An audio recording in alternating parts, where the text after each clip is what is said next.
আল্লাহ রাব্বুল আলামিন বলছেন, যখন আল্লাহ পাক সবই তার জন্য, কিন্তু আল্লাহ বলছেন দুনিয়ার জমিনে মানুষ তোমরা যখন আল্লাহর সবই আল্লাহর জন্য, তাহলে তোমার বলে তো কিছু নাই। কিন্তু তুমি দুনিয়ার জমিনে মুসলমান বলে দাবি করেছো, মুসলমান বলে দাবি করার পর তোমার কি অবস্থা তুমি তা জানো। আল্লাহ রাব্বুল আলামিন বলছেন, ইয়া আইয়ুহাল্লাযীনা আমানু ওয়াত্তাকুল্লাহ হাক্কা তুকাতিহি ওয়া লা তামুতুন্না ইল্লা ওয়া আনতুম মুসলিমুন।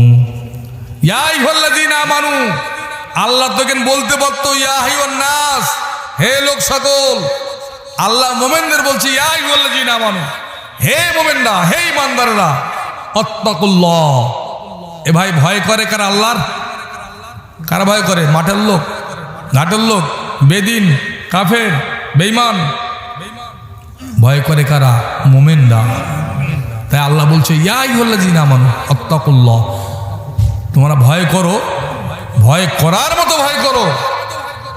যতটা তোমাদের ভয় করার মতো আল্লাহকে ততটা ভয় করো।